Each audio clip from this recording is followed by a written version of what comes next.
जरा आवाज लगा ले।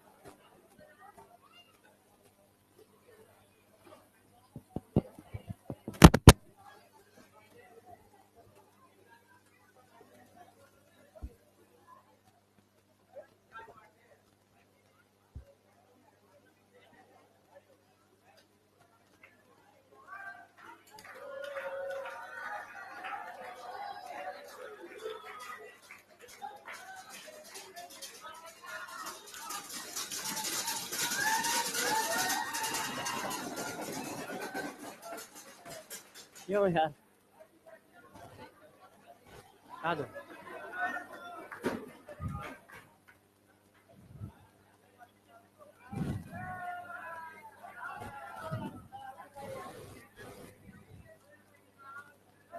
हेडिंग बताना जरा कहां तक हुआ है।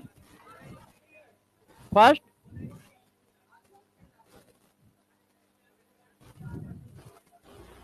मोलरिटी करानी है, मोलरिटी के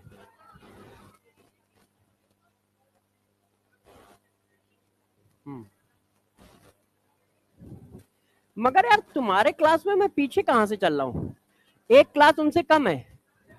हाँ मैं आज वहां स्टाइक्योमेट्रिक खत्म करके आया हूँ। अच्छा मैंने कह रखा है कि मेरी रेगुलर क्लास तुम 4 नहीं 6 चाहे जब जितनी लगा दो, मगर लाइन से हो बस, चाहे जितनी लगा दो। मैं आया हूँ तो बच्चों को पढ़ाने आया हूँ, मैं वहां बैठ के कुछ करता भी क्या हूँ, बस ऑनलाइन वाले काम करता हूँ या फिर मैनेज करने के काम करता हूँ। तो लाइन से होती है तो मेरे को फिर टाइम मिलता है दूसरे काम करने का, जैसे ऑनलाइन का इतना सारा काम है, यूट्यूब का इतना सारा काम है, आप लोगों के पास कहीं कुछ चाहिए होता है, हर बैच में कुछ ना कुछ जरूरत पड़ती है, तो वो सारा मैनेज करना होता है। तो मेरी चाहे जब क्लास लगाए मुझे कोई दिक्कत नहीं है, पहली लगाओ दूसरी लगाओ तीसरी लगाओ चौथी लगाओ लगातार 4 लगाओ, कोई दिक्कत नहीं।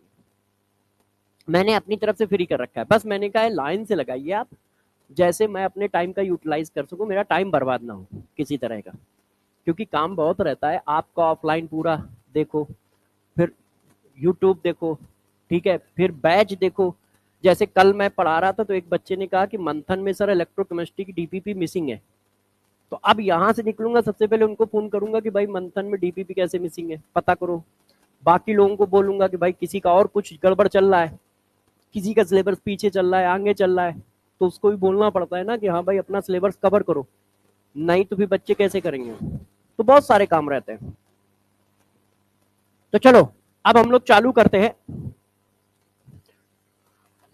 तो आप लोग जब चाहें तब क्लास लगवा लें, यदि कोई खाली है आप बोल दो, मेरी तरफ से हाँ है, मैं ना करता ही नहीं हूँ।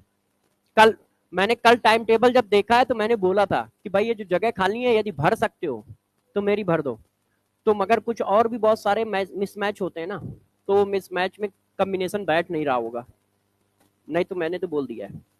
चलो फिर भी आप रेगुलर रहते हो मैं रेगुलर रहता हूँ तो आराम से हो जाएगा। मैं छुट्टी मारता नहीं हूँ ना मैं देर से आता, बस ऊपर से नीचे आ गया हूँ डायरेक्ट, ऊपर आज टॉपिक खत्म हो रहा था तो 2-4 मिनट एक्स्ट्रा लिए हैं। हाँ भाई बैठ जाओ जल्दी से, आप लोगों का काम चालू करते हैं। देखो आज का लेक्चर है मोलरिटी, है ना, कि मोलरिटी ऑफ सोल्यूशन हम लोग कर रहे थे, तो उस बात को करते हैं, जहां तक कल पढ़ा दिया था उसी के आगे की बात करेंगे। तो कल आप लोगों को जो मैंने पढ़ाया है उसमें, हाँ परसों ही मान लो, डिफिनीशन डिफिनीशन बता दी थी, है ना, फार्मूले लिख दिए थे, ठीक है ना, ठीक है। तो चला देखो अब उसी के आगे की बात करते हैं, कैसे करोगे क्या करोगे उस पर डिस्कशन करते हैं। देखो मोलरिटी मैंने बताई थी कि 1 लीटर सोल्यूशन में, 1 लीटर सोल्यूशन में जितने मोल होते हैं, 1 लीटर सोल्यूशन में जितने मोल होते हैं सॉल्यूट को, उन्हीं को मोलरिटी कहते हैं। 1 लीटर सोल्यूशन में जितने सॉल्यूट के मोल होते हैं उनको मोलरिटी कहते हैं, ठीक है, ये बात मैंने बताई थी आप लोगों को। और फिर मैंने बताया था उसका फार्मूला क्या है, तो उसी बात को थोड़ा सा आगे बढ़ा लेते हैं, एक बार लिख देता हूं, एक बार रिवाइज मार देता हूं, ठीक है। मोलरिटी ऑफ सोल्यूशन, तो देखो मोलरिटी ऑफ सोल्यूशन क्या होता है, इस बात को जरा समझो। कि मोलरिटी ऑफ सोल्यूशन क्या है। देखो मैंने आपको बताया 1 लीटर सोल्यूशन में जितने भी सॉल्यूट के मोल हैं उनको मोलरिटी कहते हैं। मान लो 1 लीटर में 2 मोल यूरिया है तो मोलरिटी ऑफ यूरिया 2। ठीक है, 5 लीटर में 10 मोल यूरिया है तो मोलरिटी ऑफ सोल्यूशन 2।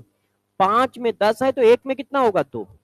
तो मोलरिटी ऑफ सोल्यूशन का मतलब होता है 1 लीटर सोल्यूशन में सॉल्यूट के कितने मोल प्रेजेंट है। 1 लीटर सोल्यूशन में सॉल्यूट के कितने मोल प्रेजेंट है। तो मैंने ये बात छाप दी उठा के कि भाई देखो क्या है, total mole of solute, total mole of solute dissolve in 1 liter of solution, total mole of solute dissolve in 1 liter of solution। 1 litre solution में जितने सॉल्यूट के मोल होते हैं उसे मोलरिटी कहते हैं। क्लियर है। अच्छा, अब डिफिनीशन की बात आ गई तो फार्मूला क्या होता है, कैपिटल एम से रिप्रेजेंट करते हैं मोल ऑफ सॉल्यूट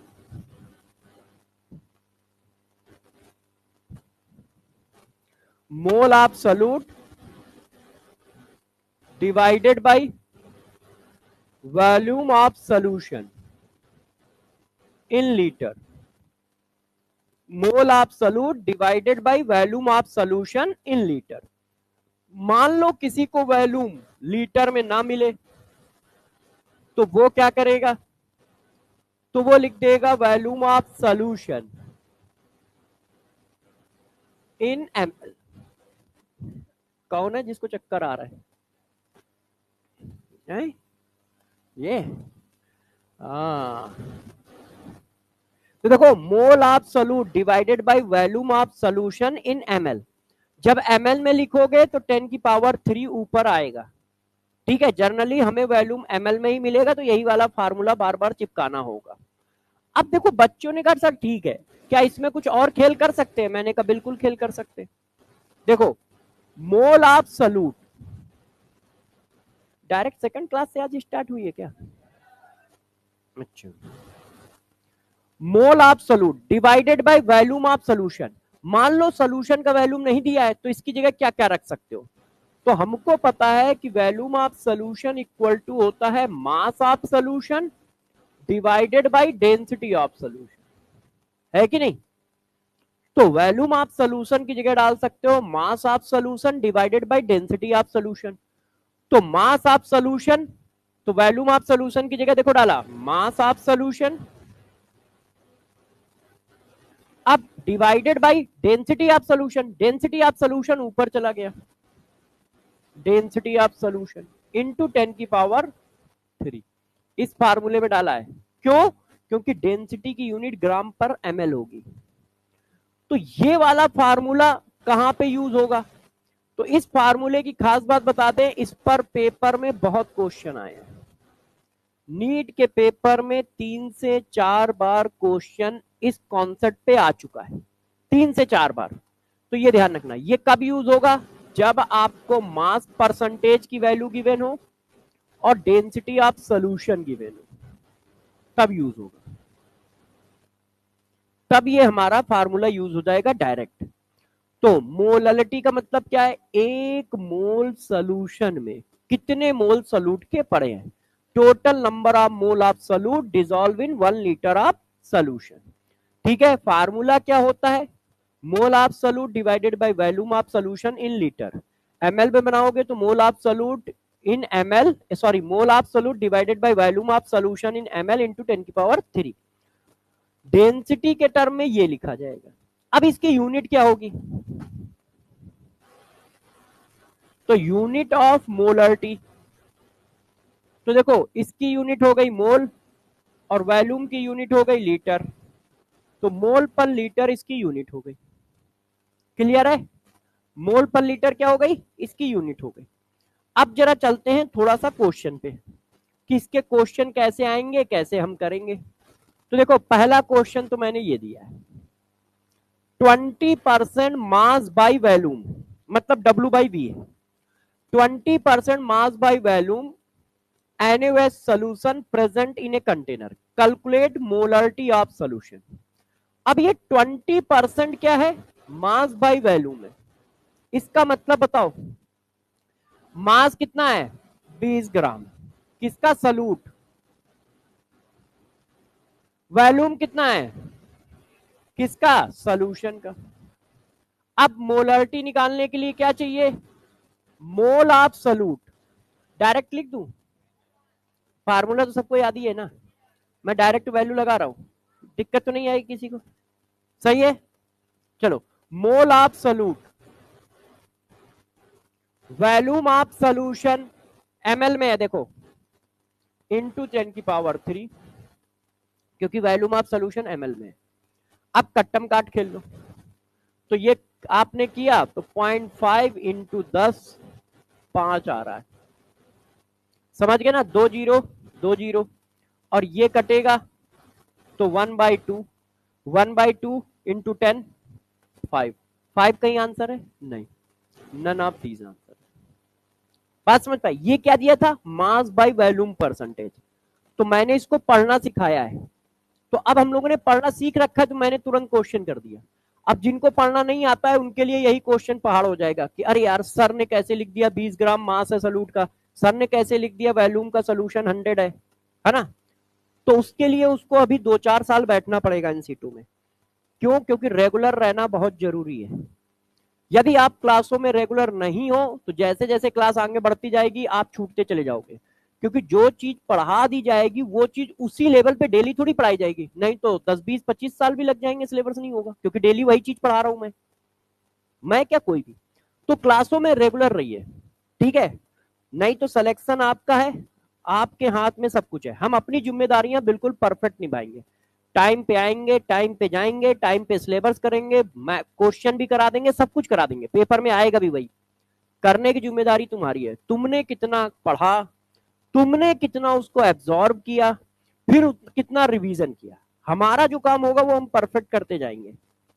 आपको भी अपनी जिम्मेदारी निभानी पड़ेगी, नहीं तो सिलेक्शन नहीं मिलेगा, ध्यान रखिएगा। तो थोड़ा सा आप लोग अपनी जिम्मेदारियों को निभाएं तो कर लोगे। अच्छा अब आप कह रहे हो कि नहीं सर ऐसा नहीं चलता है, एक क्वेश्चन और आपको देना चाहिए था, तो मैंने कहा ठीक है भाई बच्चे कह रहे हैं तो दे देते हैं एक क्वेश्चन और।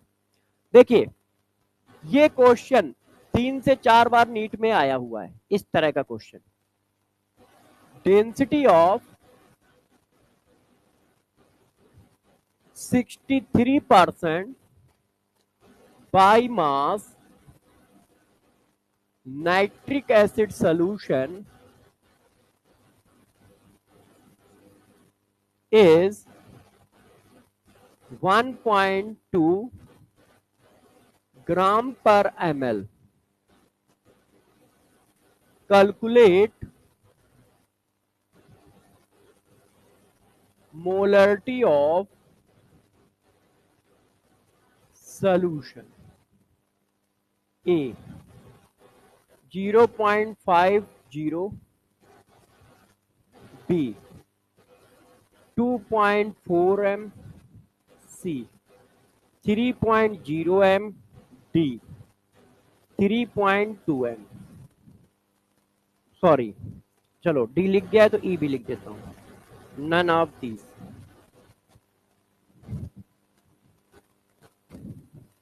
तो बताइए आंसर क्या आएगा, सब लोग आंसर निकाले। तो अब जरा देखो बच्चों, आपको क्या दिया है, मास परसेंटेज की वैल्यू दी है, डेंसिटी की वैल्यू दी है। इस तरह का क्वेश्चन, ये जो मैंने क्वेश्चन लिखा है ये एनसीईआरटी की बैक एक्सरसाइज में है और नीट में भी आ चुका है ये वाला क्वेश्चन। नीट में ऐसे ही 2 क्वेश्चन और आ चुके हैं, एक HCl का, एक H2SO4 का। H2SO4 HCl में डाटा अलग अलग है, HNO3 वाला क्वेश्चन एनसीईआरटी का, इसलिए मैंने करा दिया क्योंकि ये भी आ चुका है पेपर में। तो जरा आप इसको करो, तो देखो एक तरीका है, जिसको फार्मूला आता है डायरेक्ट फार्मूले पे चिपका दे, नहीं आता तो भी हम लोग कर लेंगे। तो पहले फार्मूले पे चिपका के दिखाते हैं। देखो मोल, कितना मोल है, 63 किसका मास है, सॉल्यूट का। 63 किसका मास है, क्लियर है ना ये बात? कंफ्यूजन तो नहीं है कैसे कह रहा हूं? तो भाई 63 सल्यूट का मास है, तो मोल ऑफ सल्यूट HNO3 का मालिकुलर मास भी 63 है, जोड़ के देख लो अपना, है ना। Mole of solute, mass of solution 100, ये वाला लगा रहा हूं, ये वाला mole of solute mass of solution into density of solution into 1000, ये फार्मूला यूज कर रहा हूं। Mole of solute mass of solution, है ना। तो देखो mole of solute mass divided by molecular mass, mass of solution 100 by mass दिया ना, W by W, W by W को पढ़ना बताया है। पहला सल्यूट का मास, दूसरा सोल्यूशन का मास, और परसेंटेज का मतलब 100। तो सल्यूट कितना है 63 और सोल्यूशन कितना है 100 इनटू डेंसिटी इनटू 1000, 1 2 1 2, ठीक है। अब आ गया 1 इंटू 1.2 इंटू 10, ठीक। अब मान लो किसी को फार्मूला नहीं आता है, भूल गया बेचारा, बच्चा ही है ना, नादान है, मक्कार है। तो अब मान लो फार्मूला नहीं आता है तो कैसे करेगा? तो भी करेगा। कितना मास है 63, क्या है सल्यूट, सोल्यूशन कितना है 100, मार खाओगे कौन है, ml कैसे आएगा बाई मास, है ना। अब डेंसिटी कितनी है,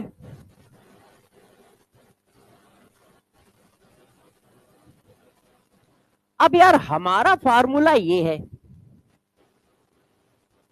मोल एब्सोल्यूट, क्योंकि बेसिक फार्मूला तो याद ही होगा ना, बेसिक भी नहीं याद है तो फिर यार वो फिर दिक्कत है।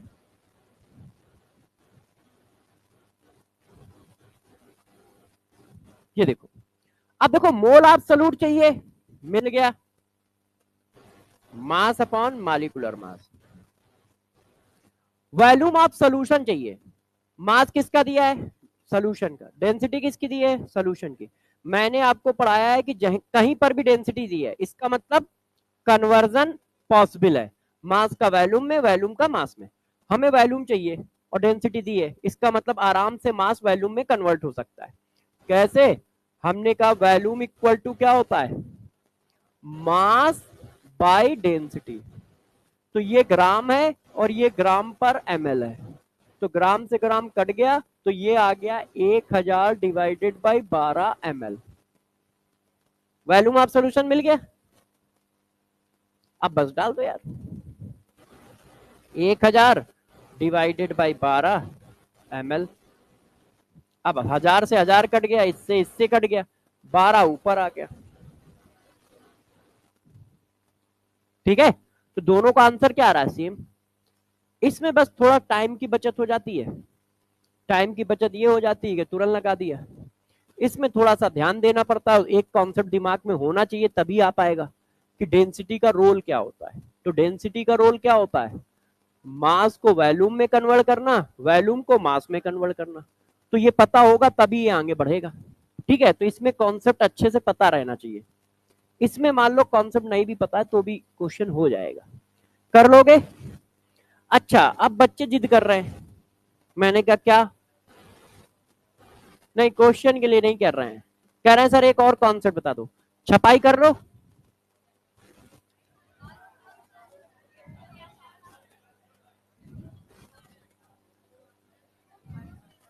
कोई नहीं छाप लो, जिसका छपा हुआ है वो ठीक है, जिनका नहीं छपा है छापो। हाँ टीचिंग मूड नहीं किया है क्या ओए,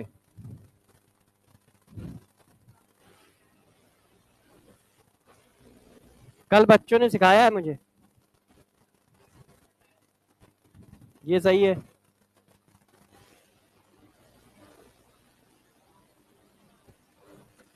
सही है। अब कोई बच्चा नहीं,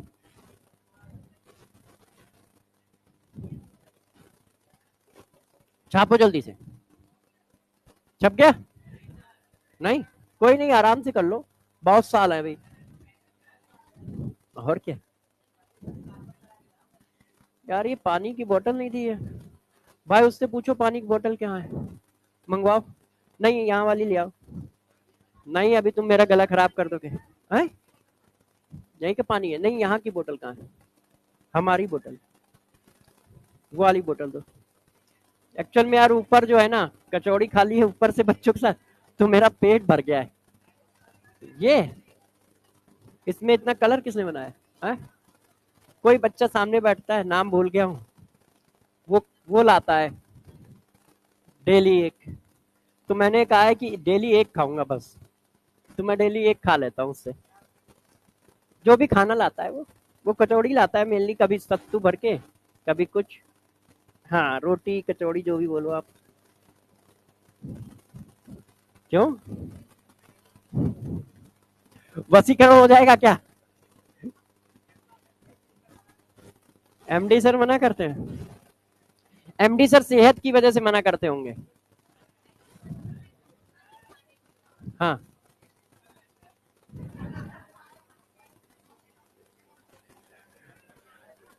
ला रहा है, ठीक है, छप गया है सबका, कहानी को आगे बढ़ाएं।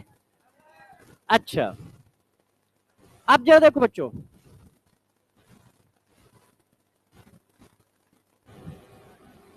पानी ये अपनी बोतल है अब, अच्छा ठीक है, इसमें पानी है ना, बस ठीक है, ठंडा तो नहीं है ना, ठीक है ठीक है। अब देखो गौर समझिए, आपने मोलरिटी निकालना सीखा मालिक्यूल की, मगर मान लो वो मालिक्यूल की मोलरिटी ना पूछ के आयन की मोलरिटी पूछे तो, जरा गौर से समझिएगा सभी लोग कॉन्सेप्ट।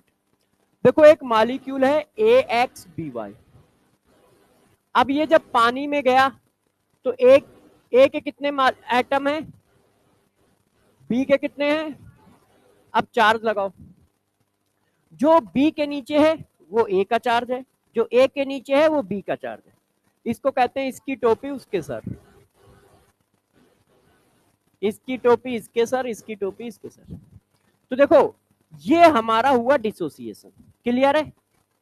अब है क्या कि आपको दी है मोलरिटी ऑफ मॉलिक्यूल,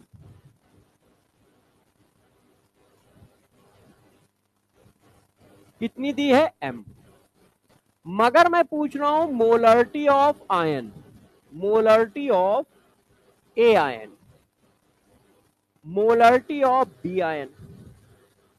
तो किसी आयन की मोलरिटी कैसे निकालोगे? तो गौर से सुनिए, ये पूरा मॉलिक्यूल एक ही सॉल्यूशन में पड़ा है, मान लो इस बॉटल में पड़ा है, तो मॉलिक्यूल के लिए कितना वॉल्यूम है, 1 लीटर, 1 लीटर की बॉटल है। आयन के लिए कितना वॉल्यूम है, 1 लीटर। बी आयन के लिए कितना वॉल्यूम है, 1 लीटर। इसका मतलब वॉल्यूम कांस्टेंट है, तो जो मोल आएगा वही मोलरिटी आएगी। क्यों? क्योंकि मोलरिटी का फार्मूला आप सब बच्चों ने ये पढ़ा है, मोल अपॉन वॉल्यूम, और ये कांस्टेंट है तीनों के लिए, जो मॉलिक्यूल के लिए है वही आयन के लिए। तो इसका मतलब मोल बढ़ेंगे तो मोलरिटी बढ़ेगी, है कि नहीं? तो मोल देखो कितने टाइम्स बढ़ रहे हैं, यहां 1 लिखा है और यहां x, मोल x टाइम इंक्रीज हो रहे हैं, तो मोलरिटी भी x टाइम इंक्रीज हो जाएगी।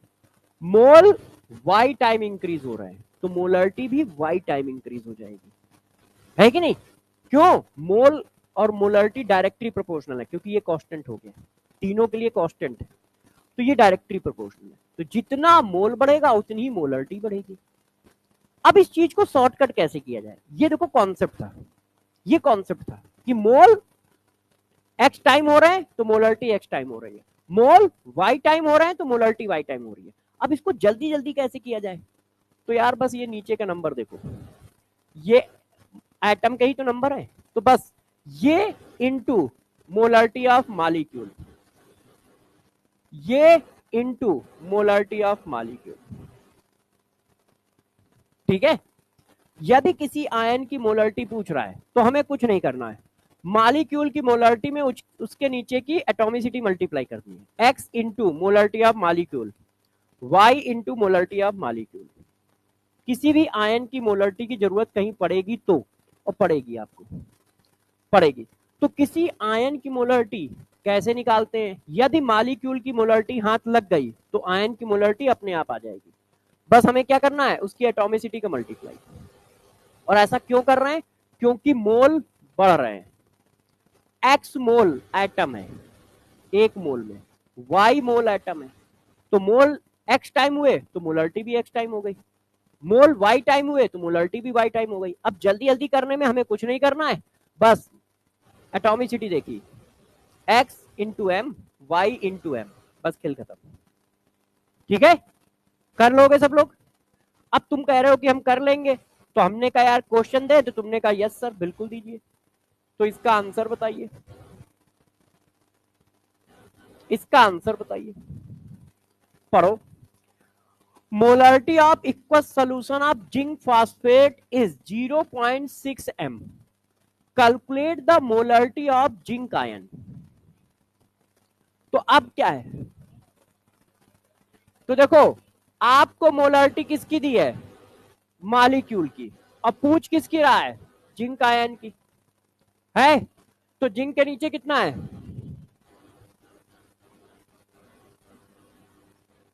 अब तुम सोच रहे होगे कि क्वेश्चन में भी इतना इजी आएगा। यस। अब वो करेगा क्या? आपको थोड़ा सा टफ करने के लिए क्या कर सकता है, मॉलिक्यूल की मोलरिटी डायरेक्ट नहीं देगा, जैसे मैंने डायरेक्ट दे रखी है, वो आपसे सीधा सीधा बता देगा कि भाई क्या है, 20 ग्राम, ठीक है, मॉलिक्यूल 500 ml में पड़ा है, मॉलिक्यूल के बारे में इंफॉर्मेशन देगा, 20 ग्राम मॉलिक्यूल 500 ml में पड़ा है, इस आयन की मोलरिटी निकालो। अब तुम्हें लगेगा यार इंफॉर्मेशन सारी मॉलिक्यूल की है, पूछ रहा है आयन की मोलरिटी, तो हम इंफॉर्मेशन आयन की कहां से लाएं? तो तुम मॉलिक्यूल की निकाल दो, फिर ये वाला गेम खेल देना, दो कॉन्सेप्ट चिपका देना। मॉलिक्यूल की मोलरिटी निकाली, मॉलिक्यूल की मोलरिटी से आयन की मोलरिटी में चले गए।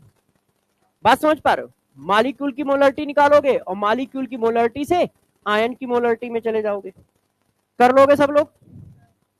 पक्का? कोई दिक्कत तो नहीं रहेगी? चलो फिर कहानी को और आगे ले चलते हैं, यदि आप लोग आंसर कर ले रहे हो तो। अब जरा देखो बच्चों, अब हम लोग बात करते हैं इसकी। अच्छा नोट कर लो, नोट कर लो, कोई बात नहीं, नोट करो। अभी ये मोलरिटी चलेगा, आज मोलरिटी में बहुत सारे केस होते हैं, जैसे अभी आयन की मोलरिटी बताई, अब सॉल्ट के मिक्सचर की मोलरिटी बताएंगे, एसिड के मिक्सचर की मोलरिटी बताएंगे, बेस के मिक्सचर की मोलरिटी बताएंगे, एसिड बेस के मिक्सचर की मोलरिटी बताएंगे। तो अभी कम से कम 20-25 मिनट चलेगी घटनाएं। छाप डालो। हाँ क्या? अच्छा है। अच्छा एक्चुअल में यार कान जो है अच्छे से काम नहीं करते हैं, पुरानी इमारत है। हाँ हाँ, म्यूजियम में हमेशा और चीजें ही रखी जाती है, महंगी तो होती है और चीजें, इसमें तो कोई बात नहीं। हाँ। चलो क्लास 6 से ही काम चला लो, चला जाए। हाँ, एनसीईआरटी का क्वेश्चन, हाँ बिल्कुल बना सकते हो, किसने मना किया? एनसीईआरटी का क्वेश्चन बनाइए। देखो, जिन बच्चों को एनसीईआरटी क्वेश्चन करना है एनसीईआरटी करो, एनसीईआरटी एग्जाम्पलर भी करो। यदि आपको ये ना हो कि एनसीईआरटी एग्जाम्पलर के कौन कौन से क्वेश्चन करने चाहिए या कैसे, तो मैंने स्मार्ट सीरीज में एनसीईआरटी एग्जाम्पलर और एनसीईआरटी के matching statement wise question, assertion reason question करा रखे हैं। वो सिर्फ यही है पर चैप्टर, आप जाओगे यूट्यूब पे देखोगे स्मार्ट सीरीज, तो मैंने चैप्टर वाइज कराया है, उसमें पूरा 11th करा रखा है, 12th भी आई थिंक करा रखा है। तो उसमें क्या होगा, जैसे मोल कॉन्सेप्ट है, तो मोल कॉन्सेप्ट के जितने भी असर्शन रीजन होंगे, जितने भी स्टेटमेंट वाइज वाले क्वेश्चन है, और जितने भी आपके मैचिंग वाले क्वेश्चन, वो मैंने उसमें कराए हैं, सिंगल करेक्ट उसमें नहीं कराए, क्योंकि सिंगल करेक्ट हम लोग करते रहते हैं। तो उसमें एनसीईआरटी एग्जाम्पलर के जितने भी असर्शन रीजन है, जितने भी मैचिंग है, जितने भी स्टेटमेंट वाइज है, वो उठाए हैं, बाकी अपनी तरफ से डाले हैं, उनको करा दिया है। 1-1.5 घंटे का लेक्चर है वो। हाँ, वो अपने ही यूट्यूब चैनल पे मिलेगा, संकल्प नीट वेदांतु के यूट्यूब चैनल पे स्मार्ट सीरीज में। उसका पीडीएफ वहीं कहीं डालते तो होंगे ये लोग, तो उसका पीडीएफ मेरे चैनल पे जरूर मिलेगा, क्योंकि हम लोग पढ़ाने के बाद चैनल पे पोस्ट कर देते हैं पीडीएफ। ठीक है, तो वो जो टेलीग्राम चैनल है उस पर मिल जाएगा। अभी बता दूंगा, पढ़ाने के बाद लास्ट तक मेरे से एक बार याद दिला देना, बता दूंगा, ठीक है। हाँ बेटे, हाँ वो भी दूंगा। आरपीएस एमपीएस कह रहे हो ना, हाँ वो पूरे बना दिए हैं, सब हो गया है। आज अभी बता दूंगा, पहले पढ़ा दूं, नहीं तो फिर बातों बातों में टाइम खराब हो जाता है ना। अब देखो, molarity of mixture of salt, molarity of mixture of salt. अब मैंने क्या है, कई सॉल्ट को मिला दिया है और उनकी हम मोलरिटी पूछ रहे हैं। जैसे ये देखो, पहले क्वेश्चन पढ़ लो तो एक आइडिया बनेगा। आप क्वेश्चन पढ़ो सब लोग, मैं ऑप्शन छापता हूं। वो कह रहा है 100 ml 0.2 m, ये कैपिटल एम है, स्मॉल नहीं है, ये भाई की गलती है, छापते समय गलत छाप दिया।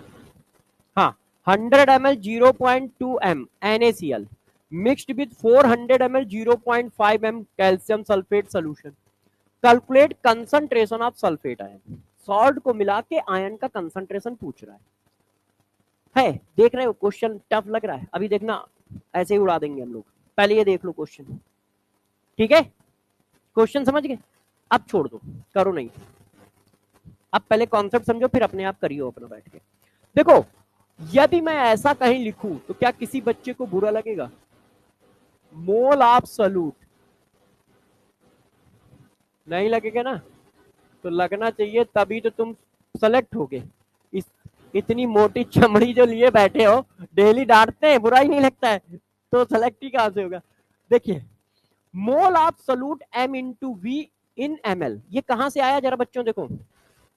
हाँ sorry, mole m into V in litre, ये यहां से मैंने चुराया है। देखो ध्यान दो, इसको इधर ले जाओ, तो m into V equal to mole, है ना?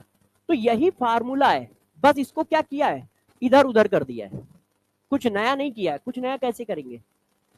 ठीक है, कुछ खोज थोड़ी पाते, ऐसा थोड़ी रात में कुछ साइंस खोजी यहाँ के चिपका दी, है ना? तो देखो m इंटू वी, बस वे ऑफ रिप्रेजेंटेशन चेंज होता है। तो mole equal to m into V, मतलब यदि हम कंसंट्रेशन और उसके वैल्यूम का मल्टीप्लाई कर दें तो सॉल्यूट के मोल आ जाते हैं। जिसका कंसंट्रेशन दिया होगा उसके मोल आ जाएंगे। और इसके लिए हम कैसे करेंगे? ऐसे करेंगे। तो मैंने इसको अलग से लिख के दिया, जैसे आप समझ जाओ। यदि हमें सॉल्यूट के मोल चाहिए तो उस सॉल्यूशन का कंसंट्रेशन और उसके वैल्यूम का मल्टीप्लाई कर दो। बस यहाँ पे ध्यान रखना कि वैल्यूम किस में चाहिए, लीटर में चाहिए। तो देखो m इंटू वी करोगे तो मोल ऑफ सॉल्यूट आ जाएंगे, इसमें कोई दिक्कत है? ये कहां से उठा के लाया हूं फार्मूला, ये भी समझ गए? जो आप जानते थे उसी से बस मैंने इधर उधर किया है। अच्छा, इतनी बात बच्चे समझ गए। अच्छा, अब एक और बात समझ लो, बस क्वेश्चन खत्म यार। देखो, मोलारिटी इक्वल टू क्या होता है? मोल of solute, volume of solution in litre, यही बात है ना? गौर सुनना, जिसके मोल रखोगे उसी की मोलारिटी आएगी। क्यों? क्योंकि सारे के सारे एक ही कंटेनर में पड़े होंगे, तो वॉल्यूम तो सबके लिए सेम ही है। तो इसका मतलब अलग अलग मोलारिटी कब आएगी? जब अलग अलग मोल रख रहे हो। वॉल्यूम ऑफ सॉल्यूशन तो सबके लिए सेम है। भाई ये रूम है, अब इस रूम की डायमेंशन सबके लिए सेम है, आपके लिए भी सेम है, मेरे लिए भी सेम है, इनके लिए भी सेम है, सबके लिए सेम है। मगर यदि मैं कंसंट्रेशन ऑफ गर्ल्स निकालूं तो अलग आएगा, क्योंकि गर्ल्स के नंबर अलग है। कंसंट्रेशन ऑफ बॉयज निकालूं अलग आएगा, क्योंकि बॉयज के नंबर अलग है। कंसंट्रेशन ऑफ टीचर निकालूं अलग आएगा, क्योंकि टीचर के नंबर अलग है। मगर वॉल्यूम जब रखा जाएगा तो तीनों के लिए सेम रखा जाएगा, क्योंकि सब के सब इसी कंटेनर में प्रेजेंट है और सबके लिए डायमेंशन सेम है। तो आयन भी उसी के अंदर पड़ा है, मॉलिक्यूल भी उसी में पड़ा है, तो सबके लिए वॉल्यूम तो सेम है। तो जिसका मोल रखोगे उसी की मोलारिटी आ रही होगी, पहली बात ये समझ लेना। ठीक है, कि पता चला मोल किसी का डाल रहा है, मोलारिटी किसी की निकाले पड़े हो। जिसका मोल रखोगे उसी की मोलारिटी आएगी। और वॉल्यूम किसका रखोगे? पूरा रिजल्टेंट। जिसका मोल रखोगे उसी की मोलारिटी आएगी, और जिसके मोल रखा उसकी मोलारिटी आ गई। और वॉल्यूम आप तो सोल्यूशन है, तो पूरा कंटेनर का वॉल्यूम होगा। इतनी बात क्लियर है क्या? जिसका मोल रखोगे उसी का मोलारिटी आएगा। ठीक है, और मोल कैसे बनाओगे? m into V. क्लियर है? क्लियर है? तो बस चलते हैं, करके आते हैं क्वेश्चन। इससे ज्यादा कॉन्सेप्ट ही नहीं है, बस इस बात पे अच्छे से फोकस रखना, बस अपने को फोकस रखना है। देखना, डरना नहीं। चलो उस क्वेश्चन पे चलते हैं, लपेट के आते हैं। अब उसने कहा कि भाई calculate molarity of sulphate ion. मैंने कहा अच्छा, किसकी मोलरिटी चाहिए? सल्फेट आयन की। तो मैंने कहा भाई जिसकी मोलरिटी चाहिए उसी के मोल रखने पड़ेंगे। Mole of sulphate ion, volume of solution in litre. यदि ml में लिखेंगे तो 10 की पावर 3 का मल्टीप्लाई, ml में दिया है तो ml वाला लगा दो।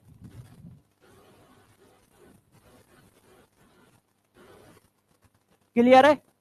अच्छा, अब चलो थोड़ा थोड़ा करते हैं। 100 ml ये डाला, 100 ml 0.2 molar NaCl mix with 400 ml 0.5 m calcium sulphate. Calculate concentration या मोलरिटी ऑफ सल्फेट आयन। किस में पूछ रहा है? रिजल्टेंट सोल्यूशन में पूछ रहा है, दोनों को मिलाया गया है। तो वॉल्यूम कितना हो गया? 100 ये डाला, 400 ये डाला, 500 हो गया।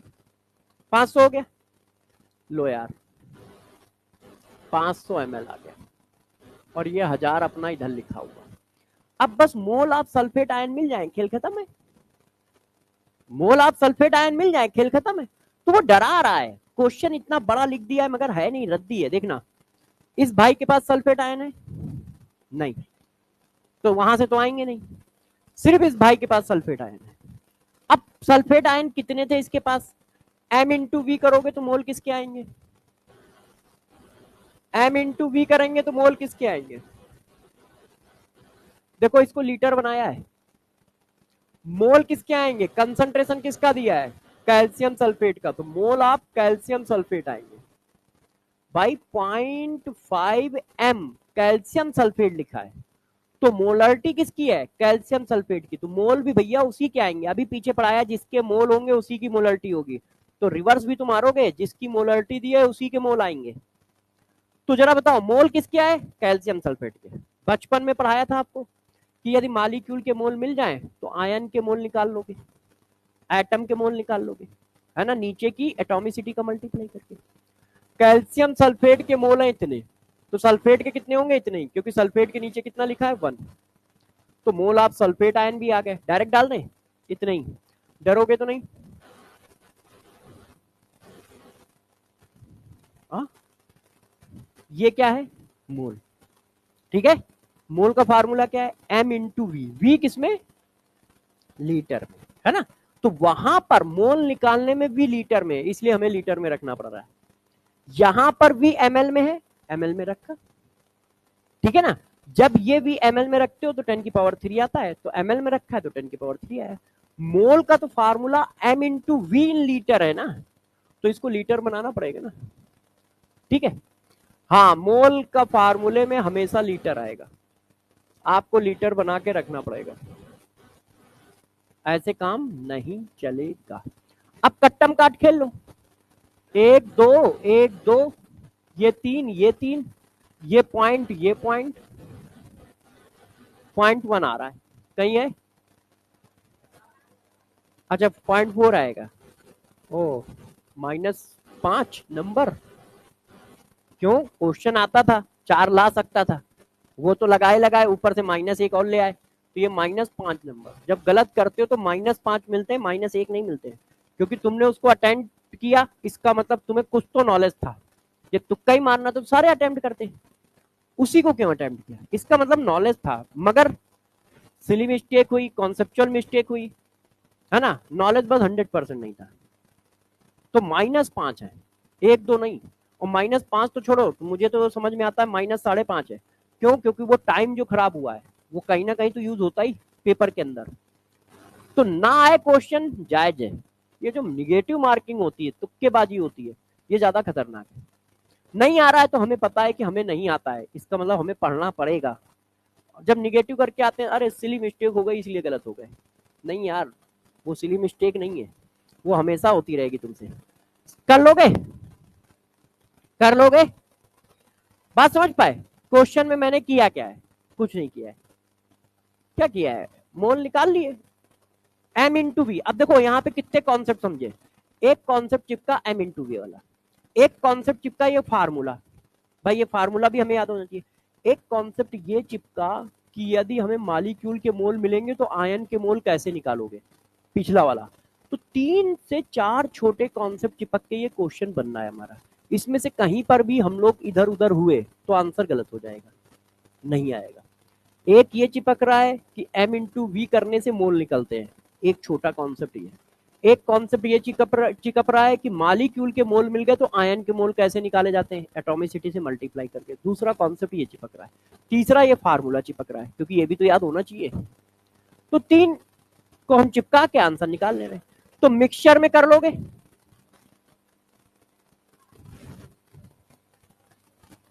वो कैसे है ना।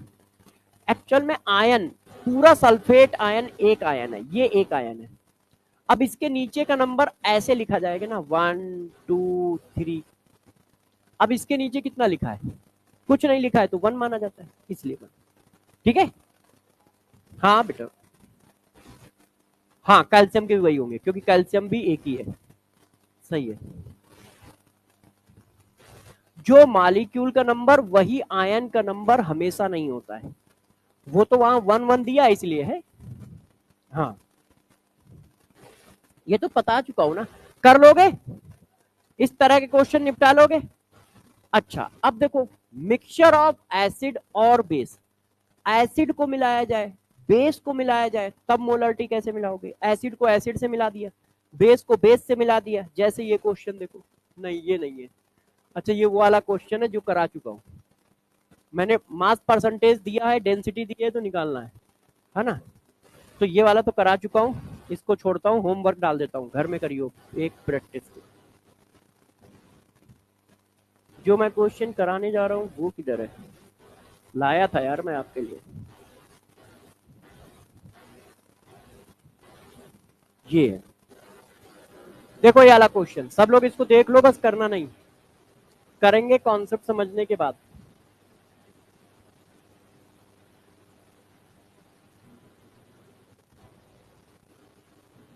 देखो पहले क्वेश्चन देख लो। कह रहा है 1 मोलर HCl और 2 molar HCl are mixed in a volume ratio 4:1. What is the final molarity of HCl solution? 2 HCl solution को मिलाया गया है और फाइनल का मोलरिटी पूछ रहा है।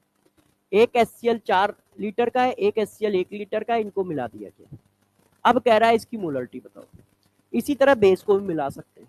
अब ऐसे क्वेश्चन में करना क्या है, वैसे हमें कुछ नहीं करना है, जो बेसिक फंडा बार बार वही लगाना है, नया कुछ नहीं करना है। बस मैं आपको थोड़ा थोड़ा सिखाता जा रहा हूं, जैसे आप लोग क्वेश्चन को समझ पाए और कर पाए। ध्यान दीजिएगा।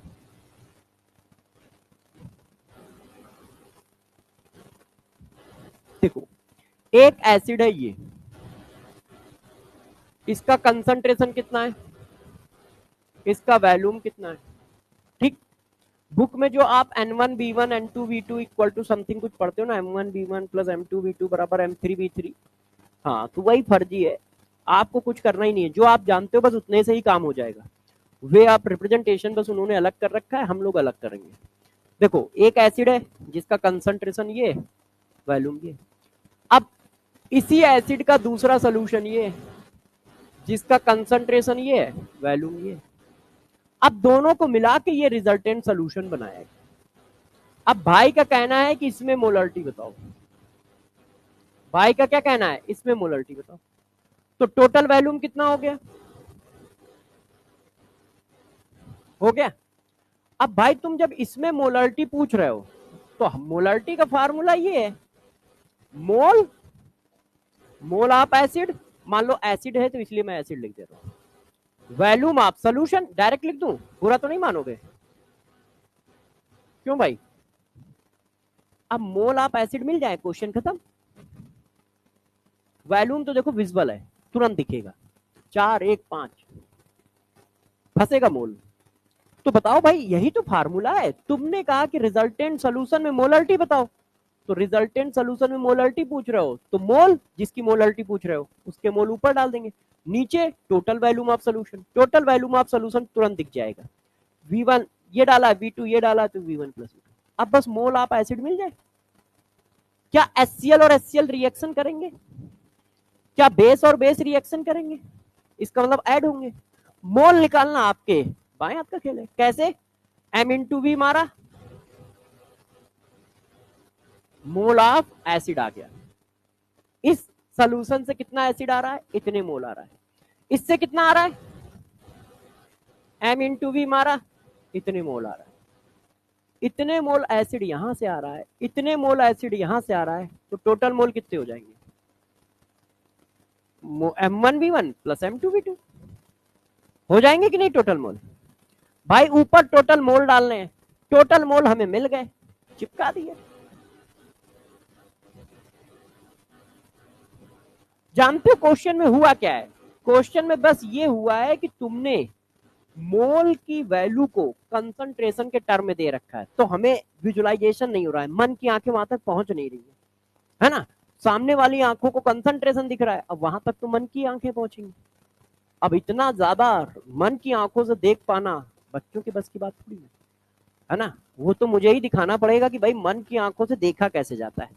तो देख पाए आप लोग कि यार वो डायरेक्ट मोल ही तो दे रहा है, एक मोल ये दे दिए। अब यही क्वेश्चन में ऐसे बोल दो, तुम कहोगे यार सर इतना इजी कैसे दे देते हो आप? एक मोल एसिड ये, 2 मोल एसिड ये, मिलाया गया है, मोलरिटी बताओ। आप कहोगे यार क्या फर्जीपना है, 1 और 1 3 यहां डाल देंगे, ये डाल देंगे, वही तो अभी भी कह रहा है वो। मगर उसने उस मोल को कंसंट्रेशन के टर्म में दिया है, उस मोल को कंसंट्रेशन के टर्म में दिया है। तो यहां आपको यूज करना पड़ेगा क्या? मन की आंखें। अब छापो क्वेश्चन, करके दिखाओ, करके दिखाओ भाई। कर लिया? लाओ कॉपी। हाँ इतनी जल्दी कर दिया तुमने, हम ना कर पाए हैं? अच्छा चलो जल्दी आंसर बताओ सब लोग, थोड़ा तो आराम करने दो। आंसर बताइए, तब तक एक घूंट मारता हूं पानी का। 4 2 6 डिवाइडेड बाई 5, 6 डिवाइडेड बाई 5 कितना होता है? 1.2। हाँ सही है। क्या पहले लकड़ी तोड़ते थे क्या तुम यार? अचानक दौड़े पड़ते हैं तुम, डॉक्टर को दिखा लो भाई। हाँ हाँ हाँ, ये सही आंसर है।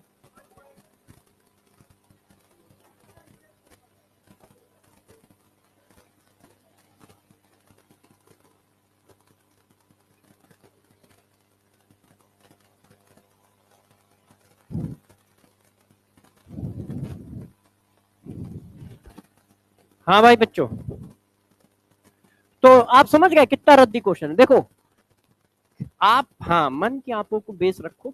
देखो क्वेश्चन कभी टफ नहीं होता है जब आपको कॉन्सेप्ट नहीं आएंगे। कॉन्सेप्ट भी बड़े नहीं होते, मैंने आज तक कभी बड़ा कॉन्सेप्ट बताया तुम्हें? नहीं। मुझे ही नहीं आता, तुम्हें बताऊंगा कैसे? जब मुझे आएगा तब बताऊंगा ना। तो मुझे कभी कोई डरावना कॉन्सेप्ट आता ही नहीं है, क्योंकि वो मैं ही नहीं सीख पाया, तो मैं अपने बच्चों को कैसे सिखाऊं? देखो बच्चों, भाई कह रहा है किसकी मोलरिटी निकालनी है? HCl की। तो जब HCl की मोलरिटी निकालनी है तो HCl के मोल ऊपर फेंक देते हैं और टोटल वॉल्यूम नीचे फेंक देते हैं। यही तो फार्मूला है, ठीक। अब देखो वॉल्यूम क्या है, 4 लीटर ये डाला, 1 लीटर ये डाला, तो 5 लीटर हो गए। अब एम इन टू वी, दोनों ही HCl हैं, तो रिएक्शन ही एक्शन का तो कोई बवाल है नहीं, बस जुड़ेंगे। तो भाई देखो M into V 4, M into V 1, है ना। तो 4 मोल इसके, 2 मोल इसके, तो यार रिजल्टेंट सोल्यूशन में 6 हो जाएंगे, 6 हो जाएगा, तो 1.2 आ जाएगा। ओके ठीक है ना, कर लोगे ना? सही है, बस खत्म हो गई बात। चलो भाई, बच्चे कह रहे हैं सर कर लेंगे, कहाँ आप परेशान रहते हो? आप ही कंफ्यूज रहते हो कि कर पाएंगे कि नहीं कर पाएंगे। हम लोग तो कर लेंगे, आप देख लो कि आप कर पाओगे कि नहीं कर पाओगे। तो मैंने कहा यार सिखा रहे हो तो मैं भी कर ही लूंगा। एक कॉन्सेप्ट और होगा यार, वो हेडिंग का है।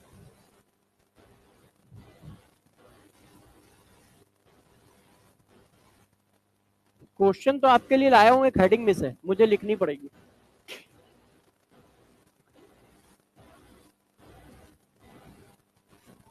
हाँ बेटे,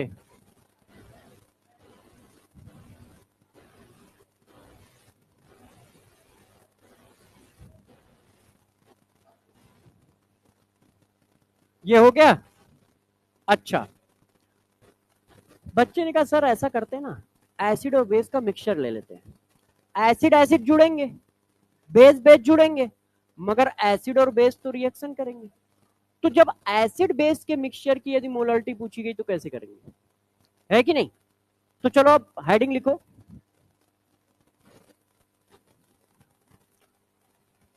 हेडिंग लिखिए, molarity of acid base mixture. Molarity of acid base mixture. अब जरा देखो यार, 4 मिनट हमें दो, 4 मिनट बाद हम लोग क्वेश्चन करेंगे, है ना? पहले समझा देते हैं थोड़ी सी बातें। अब देखो, एसिड और बेस ये दो ऐसे हैं जो बहुत तेज रिएक्शन करते हैं। एसिड बेस एक फास्ट रिएक्शन का एग्जांपल है, और इसके एग्जांपल आप ऑर्गेनिक में देखते भी होंगे। यदि SN1 SN2 E1 E2 के साथ एसिड बेस रिएक्शन भी इन्वॉल्व है, तो पहले आप एसिड बेस रिएक्शन को प्रीफर करते हो, ना तो SN1 SN2 करते हो, ना E1 E2 करते हो। सबसे पहले आप क्या करते हो? एसिड बेस रिएक्शन करते हो। यदि कोई मॉलिक्यूल ऐसे लिख के आपको दिया जा रहा है,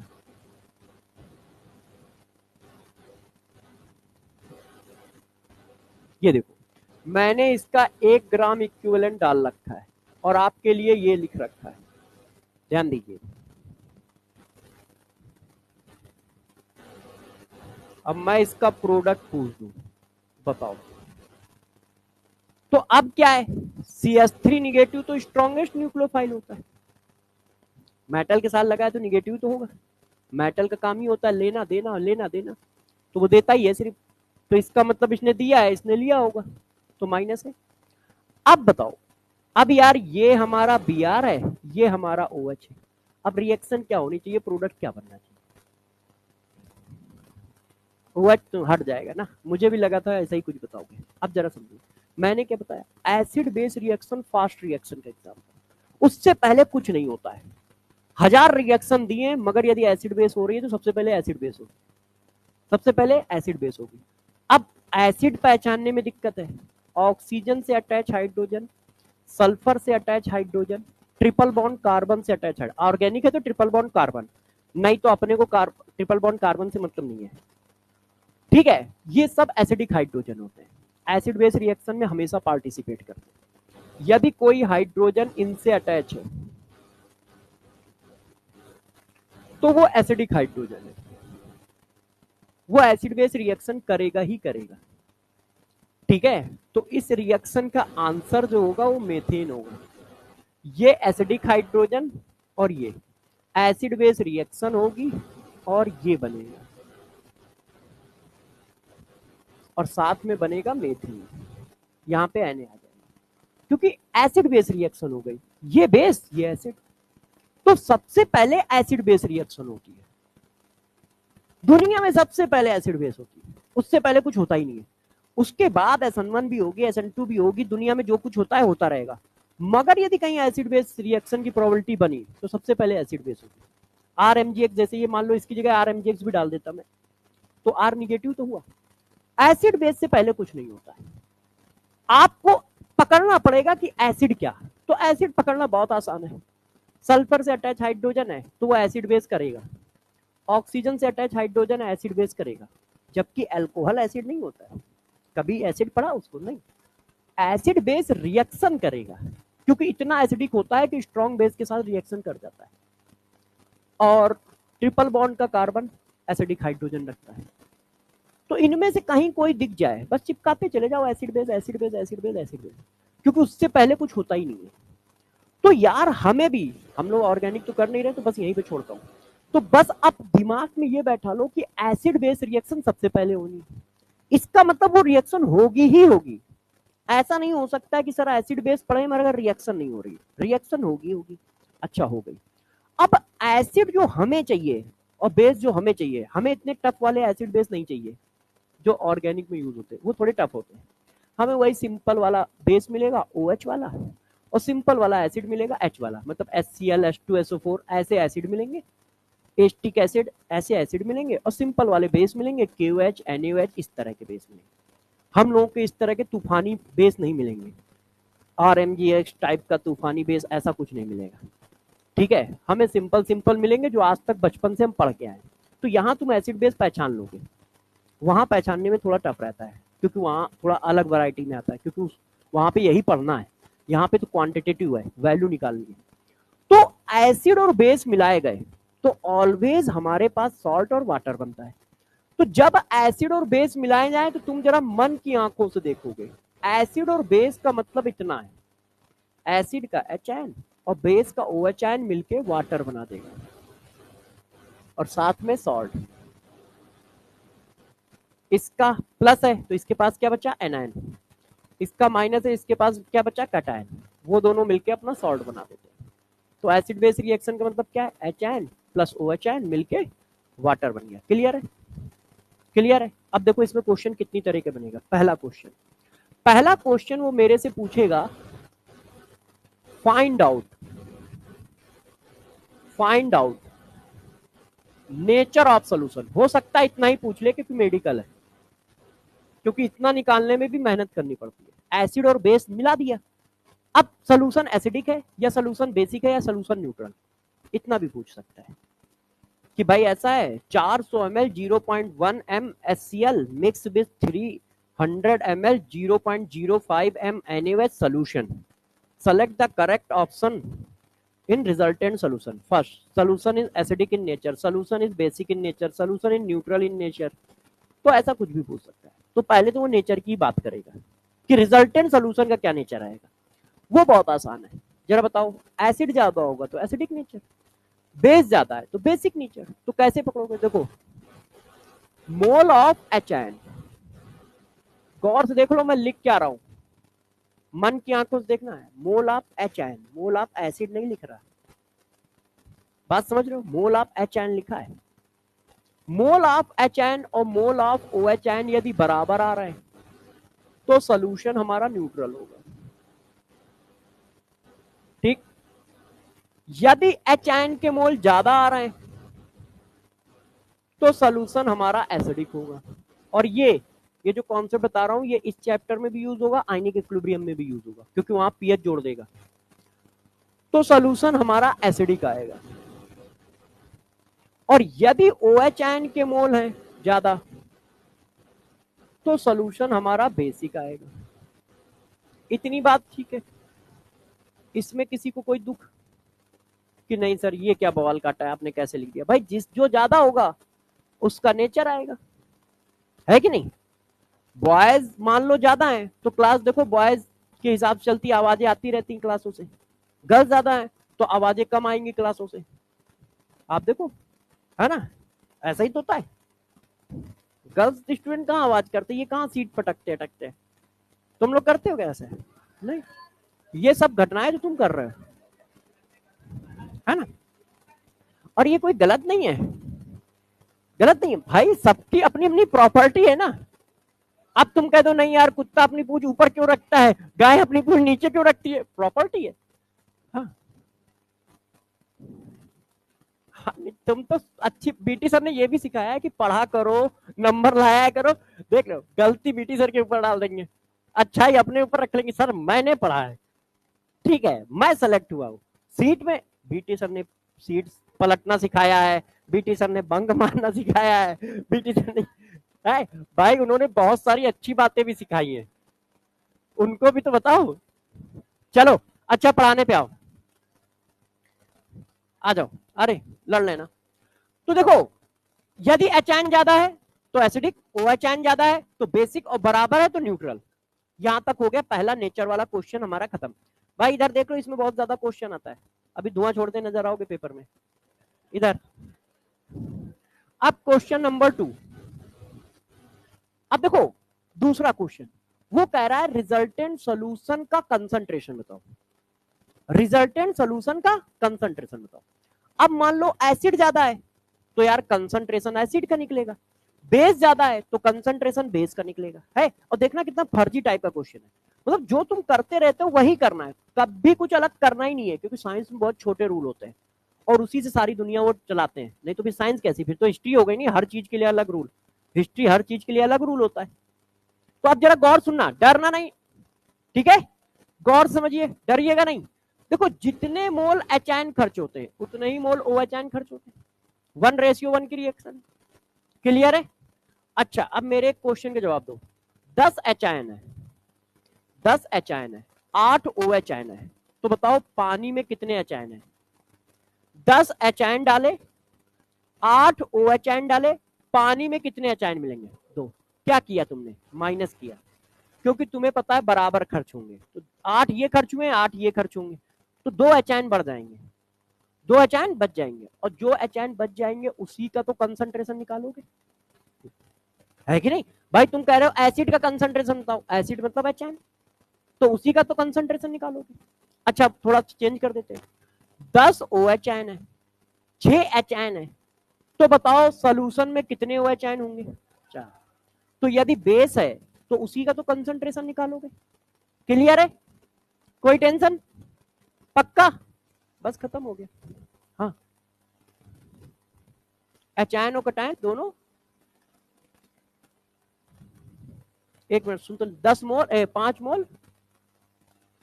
हाँ तुम डरो नहीं किसी से, बस थोड़ा सा खा के आओ घर से, मतलब आवाज तो पहुंचाओ। तो भाई तुम इतना ज्यादा नॉलेज उसके बारे में क्यों रखते हो है? अब तुम्हारा हमें लग रहा है याराना चेंज हो रहा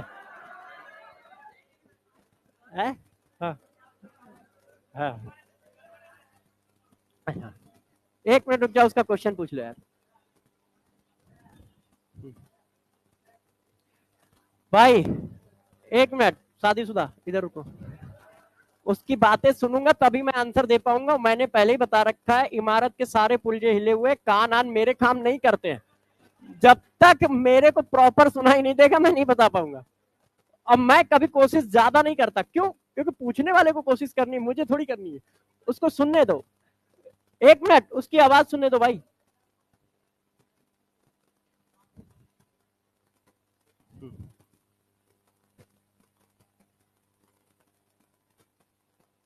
हाँ देखो इस बच्चे का आप क्वेश्चन मुझे समझ में आया है। एक्चुअली तुम लोगों की तरह टैलेंट थोड़ी है कि कुछ भी समझ जाते हो जल्दी जल्दी, यहाँ समझने में टाइम लगता है। अब देखो जरा बच्चों, इसका कहना है कि 10 मोल कटायन ले लिया, 8 मोल एनायन ले लिया, तो बताओ क्या? बात समझ पाए? पहले देखो एसिड और बेस रिएक्शन करते हैं, कटायन और एनायन निकम्मे होते हैं, वो रिएक्शन नहीं करते, बस पानी में पड़े रहते हैं, वो सिर्फ पानी में पड़े रहते हैं। तो 10 थे 10 रहेंगे, 8 थे 8 रहेंगे, वो रिएक्शन ही नहीं करते। जैसे ये आंखों का धोखा होता है, देखो आंखों का धोखा बताता हूं, इसीलिए कह रहा हूं कि मन की आंखें खोलो। मगर तुम लोग ना मन की आंखों में इतना कचरा भर रखा है तुमने कि कुछ दिखता ही नहीं है उसमें। अब जरा देखो, तुमसे यदि मैं पूछूं इसको पढ़ के सुनाओ, तुम कहोगे एससीएल बना है, सॉरी NaCl बना है? यहीं पे देखो दिक्कत है, NaCl कुछ नहीं बना है, पानी में NaCl मिलेगा ही नहीं, पानी में एचाइन मिलेगा, Cl आयन मिलेगा। देखो ये गया पानी में, ये आया, ये गया पानी में, ये आया। अब गौर सुनना, ये भाई और ये भाई ने रिएक्शन की और ये बनाया, इस रिएक्शन से ये जैसा था वैसे ही है, इसने कोई रिएक्शन नहीं की है, इनके पास कोई ये आसपास बिल्कुल नहीं आए हैं कि आसपास आके चिपक के ये बनाए हो ना।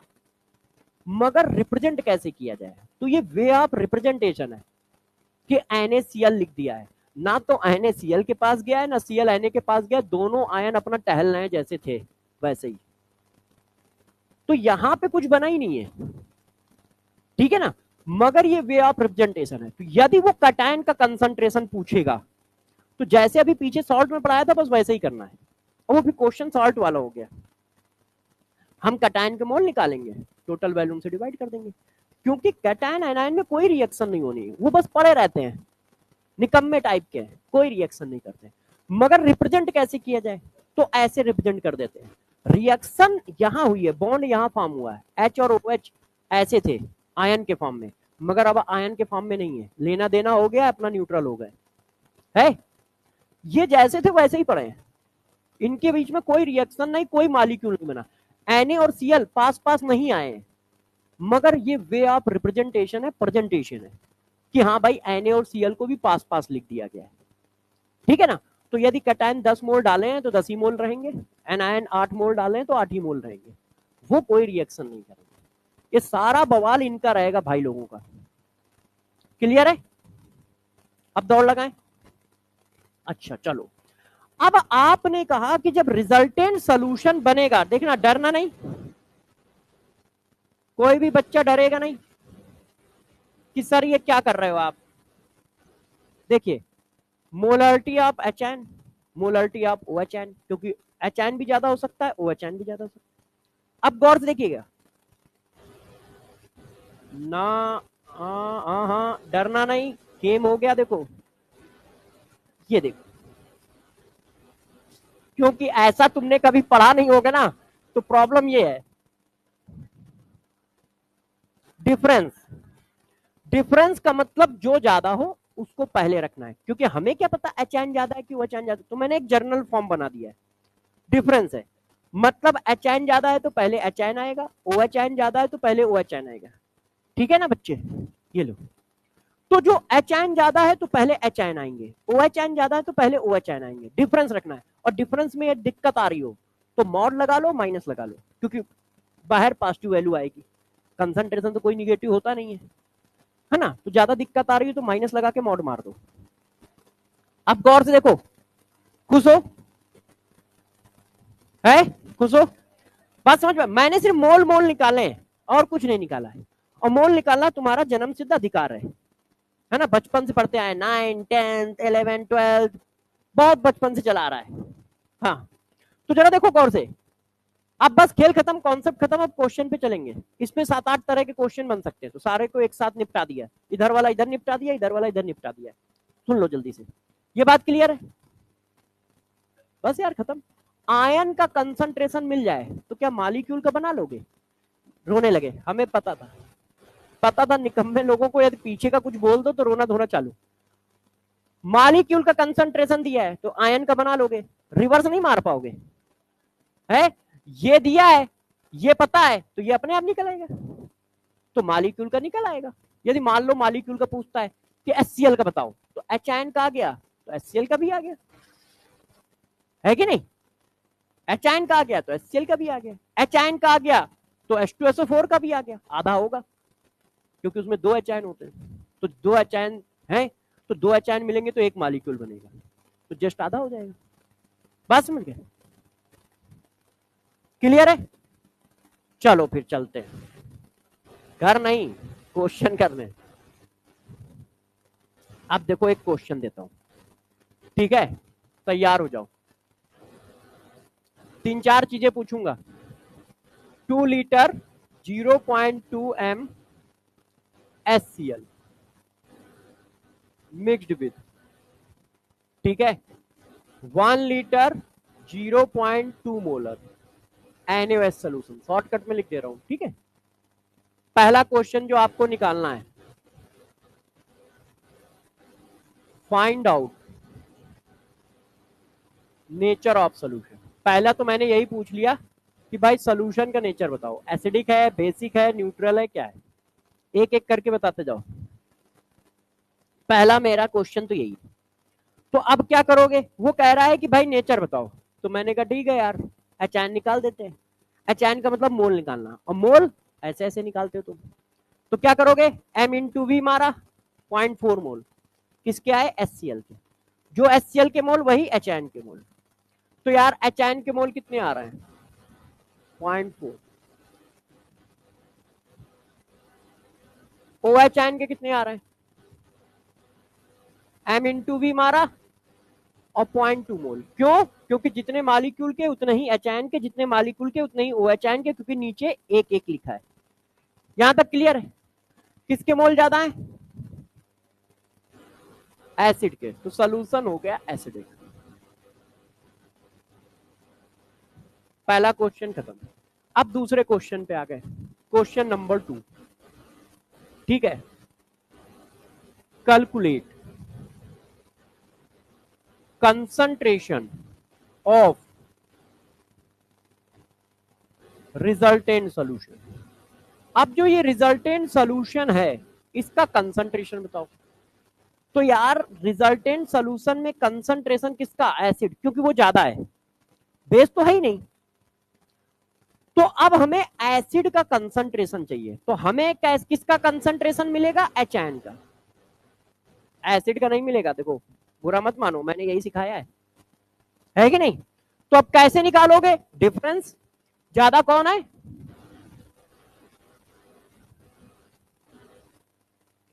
टोटल वैल्यूम कितना हुआ, 2 और एक 3।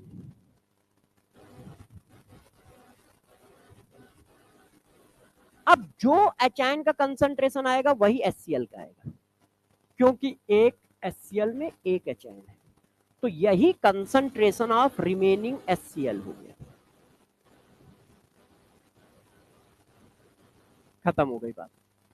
हमने मोल मोल खेला है, मैं ज्यादा कुछ खेल ही नहीं रहा, क्योंकि मोल निकालना हमारा जन्मसिद्ध अधिकार है, वो हमें बहुत अच्छे से निकालना आता है, 4-5 साल से पढ़ रहा है, तो उसी में बस खेलते रहो।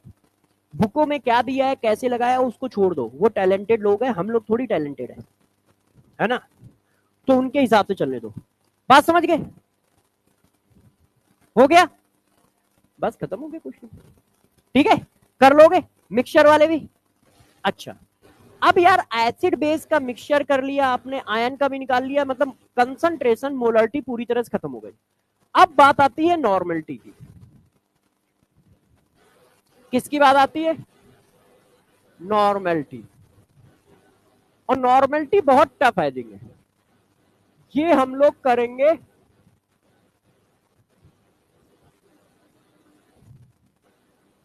देखो। नॉर्मलिटी हेडिंग तुम्हें 2 मिनट में पढ़ा दूंगा, बस तुम्हें नहीं आएगा, उसका रीजन बताता हूं। नॉर्मलिटी क्या होता है बता दो। 1 लीटर सोल्यूशन में जितने मोल है वो मोलरिटी है। 1 लीटर सोल्यूशन में जितने ग्राम इक्विवेलेंट ऑफ सोल्यूट है वो नॉर्मलिटी है। जैसे मोल एक नंबर है, वैसे ही ग्राम इक्विवेलेंट ऑफ सोल्यूट भी एक नंबर है। डिफिनीशन तो 2 मिनट में बता दी, मगर बच्चे कहेगा number of gram equivalent sir कैसे निकालेंगे, तो हम बताएंगे कि भाई molecular weight divided by equivalent weight. बच्चा कहेगा इक्विवेलेंट वेट कैसे निकालेंगे, हम कहेंगे molecular weight divided by N factor. बच्चा कहेगा एन फैक्टर कैसे निकालेंगे, हम कहेंगे ऑक्सीडेशन नंबर पढ़ते हैं। तो पूरा रिडॉक्स वाला चैप्टर पढ़ाएंगे तो अच्छे से बच्चा ये बात समझ पाएगा। लिखने को तो मैं लिखा देता हूँ, ठीक है, फार्मूला भी बता दूंगा, मगर क्वेश्चन निकालने के लिए बच्चे को पढ़ाया नहीं है और क्वेश्चन मैंने दे दिए, तो ये गलती मेरी भी है। अब बात आई कि बुकों में एक ही साथ मिक्सअप करके दिया है, वो उनकी गलती है। वो आईआईटी जेई में पुराने जमाने में किया जाता था, मगर कट पेस्ट बहुत बड़ी चीज होती है, मेहनत करना बहुत टफ काम होता है हर एक के लिए, तो वो कट पेस्ट चलता चला जा रहा है दुनिया में। ये आईआईटी में ऐसा होता था कि mole concept and equivalent weight वाला चैप्टर एक साथ आता था। मेडिकल तो एनसीईआरटी के बेसिस पे चलती है, इसमें कैसे घुस जाएगा। मगर क्या है, किसी ने बुक लिखी, टीचर मान लो आईआईटी का, उसने छापता चला जा रहा है, छापता चला जा रहा है, छापते छापते यहां तक पहुंच गया। तो नॉर्मलिटी जो है हम लोग उसमें पढ़ेंगे तो आपको ज्यादा एक्सप्लेन कर पाऊंगा, आपको समझा पाऊंगा। नहीं तो मैं अभी पढ़ाऊंगा तो 3-4 क्लास फर्जी में बर्बाद चली जाएंगी, और यही चीज हम फिर वहां पढ़ाएंगे, यही चीज डिट्टो फिर वहां पढ़ाएंगे। तो ये चीज रिडॉक्स टाइट्रेशन में पढ़ाएंगे, इसके क्वेश्चन भी रिडॉक्स टाइट्रेशन में ही कराएंगे, यहां नहीं कराएंगे, वहीं पे कराएंगे, क्योंकि एन फैक्टर की डिटेल वहीं पे पढ़ाएंगे। आप यदि शेड्यूल देखना, यदि वही वाला प्लानर है जो ऑनलाइन वाला प्लानर है, तो कहा तो हम लोगों ने यही था। मैंने लिखा है ionic equilibrium, redox, electrochemistry, order ये है। आयनिक इक्विलिब्रियम के बाद रिडॉक्स और फिर इलेक्ट्रो, क्योंकि इलेक्ट्रो में फिर एन फैक्टर यूज होता है। इसके बाद एन फैक्टर आयनिक में लगेगा या इलेक्ट्रो में लगेगा, 2 में लगेगा। इसीलिए वो सीक्वेंस में है कि जैसे बच्चा एन फैक्टर पढ़ा तो एन फैक्टर का एप्लीकेशन वाला चैप्टर उसके जस्ट नीचे हो, तो बच्चे को समझने में दिक्कत ना आए, और बच्चे को चीजें पहले से आती हैं, जस्ट पहली क्लास में पढ़ी है, तो अच्छा परफॉर्म करेगा और अच्छे से अपने को स्टोर कर पाएगा।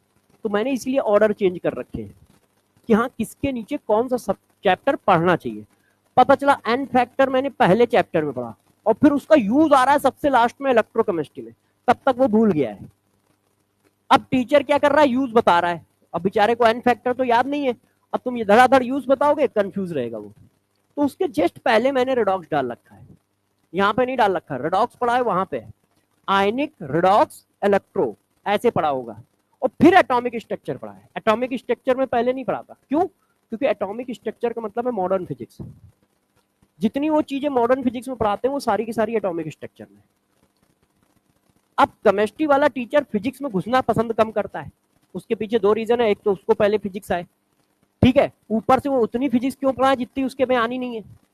तो मैं लास्ट में पढ़ाता हूँ, तब तक वो थोड़ी बहुत फिजिक्स सीख जाता है, वेक्टर एक्टर सीख जाता है कि हाँ वेक्टर क्वांटिटी क्या होती है।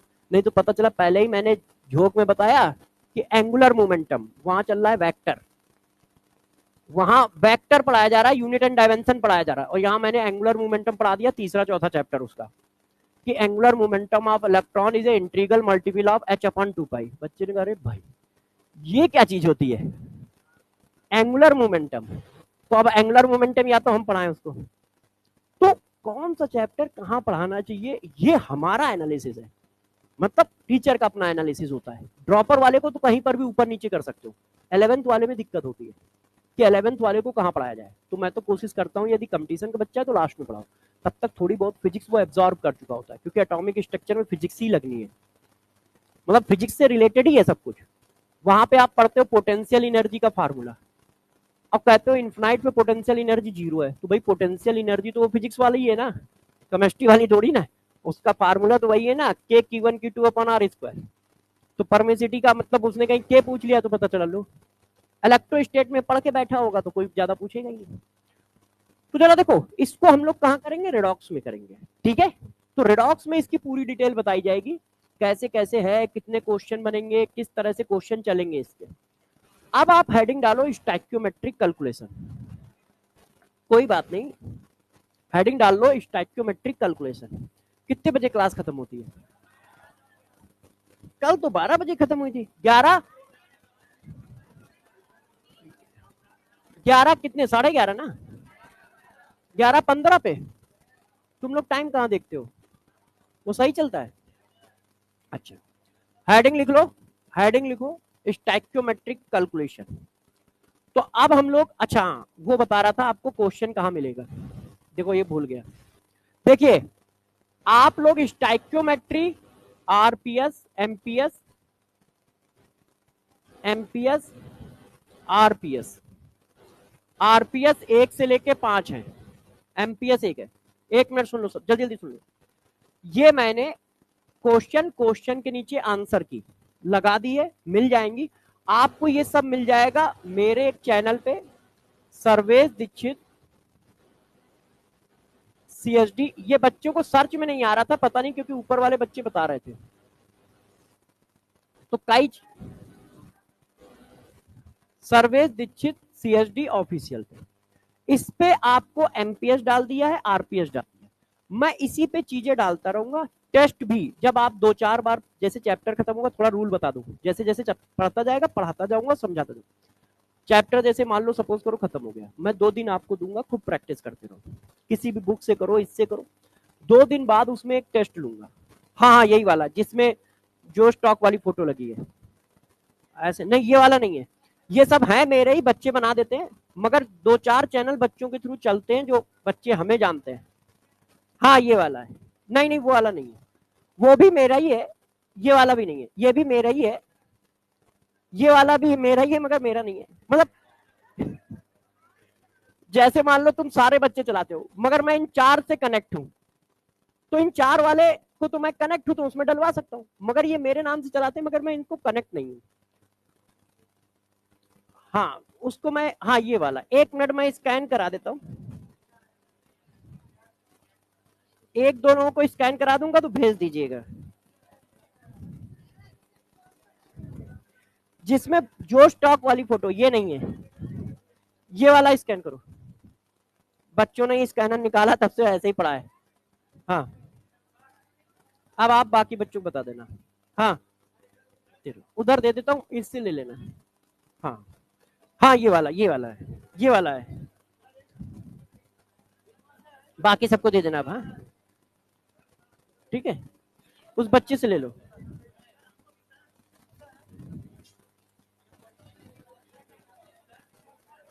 अब बाकी बच्चों से ले लेना। ये वाला है ठीक है, बाकी तुम लोग तो इनसे ले लेना ना। ठीक है कर लेना, ठीक है आपस में।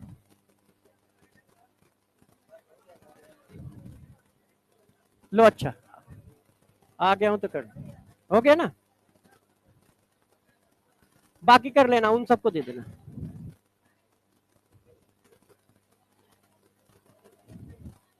हाँ हाँ हाँ।